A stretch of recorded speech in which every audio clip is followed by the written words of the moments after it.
MT স্টমাকে body building pose practice করার মজাই আলাদা। তার জন্য আমি চলে আসলাম আমার সকালবেলা একদম সকাল সকাল আমার হোম জিম, রুফটপ যে হোম জিম, সেখানে পোজিং প্র্যাকটিস করতে। বডি বিল্ডিংয়ে মোট 60টি পোজ। প্রথম পোজ ফ্রন্ট ডবল বাইসেপ।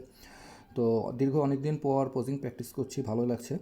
আর বর্তমানে আমার বডি কন্ডিশনে কিন্তু অনেক ফ্যাট হোল্ড আছে শরীরে, কারণ আমি একটি ক্যালোরি সারপ্লাস ডায়েটে আছি এবং শরীরে অনেক কিন্তু ওয়াটারও হোল্ড করে আছে, যার কারণে কিন্তু দেখতে পাচ্ছ তোমরা বডিতে কিন্তু কোনো কাট নেই, শুধুমাত্র ভলিউম আছে ওয়েট গেইন করার কারণে।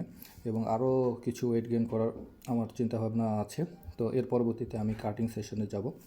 তো ডে বাই ডে বাংলাদেশে কিন্তু বডি বিল্ডিং অনেক পপুলার হচ্ছে। যখন শুরুতে বডি বিল্ডিং কন্টেস্ট আমি স্টার্ট করেছিলাম 12-13-তে, ওই সময় কিন্তু এইরকমভাবে এত বডি বিল্ডিংয়ের ক্রেজ ছিল না, এই পরিমাণ প্রাইজ মানিও ছিল না। রিসেন্টলি বডি বিল্ডিংয়ে যেমন বিডি মাসল শো 1 কোটি টাকা একটি প্রাইজ মানির কিন্তু অফার করেছে, যেখানে অনেক বডি বিল্ডাররা কিন্তু অংশগ্রহণ করবে, যেটি ঈদ পরবর্তীতে এখনও অনেক দেরি আছে, মেবি এখনও 70 ডেজ এরকম আছে। বাট বডি বিল্ডিং করতে গেলে, স্টেজে উঠতে গেলে যেহেতু অনেক কিছুর বিষয় খেয়াল রাখতে হয়, ন্যূনতম হলেও 1 মাস আগে থেকে কিন্তু প্রিপারেশান নিতে হয়। ভালো প্রিপারেশান নেওয়ার ক্ষেত্রে কিন্তু ন্যূনতম 60 বা 90 ডেজ আগে থেকে কিন্তু বডি বিল্ডাররা কিন্তু যারা ভালো পারফর্ম করার চিন্তাভাবনা আছে তারা কিন্তু প্রিপারেশান নিয়ে থাকে।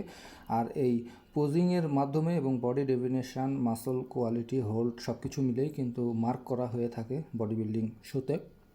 অর্থাৎ সারা বছর তুমি কী করছো, কী ডায়েট নিচ্ছ, কী মাসল গেইন করেছো, সব কিছু কিন্তু সেই রেজাল্ট দেবে কিন্তু ওই পোজিং প্র্যাকটিসে। যে 60টি compulsory pose, most muscular pose, সব কিছু ইন্ডিভিজুয়াল পোজিং, সব কিছুর উপর ডিপেন্ড করে কিন্তু যে 2 থেকে 3 মিনিট যে বডি শো করবে একজন অ্যাথলেট, তার উপর ভিত্তি করেই কিন্তু রেজাল্ট দিয়ে থাকে। তো যার কারণে পোজিং প্র্যাকটিস মাঝে মাঝেই করতে হয়। তো অনেকেই বডি বিল্ডিংয়ে, আমি যেহেতু অনলাইনে ট্রেনিং করিয়ে থাকি অনেককে, তো বডি বিল্ডিংয়ের ক্ষেত্রে অনেকে এগিয়ে আসছে বর্তমানে। এটা একটু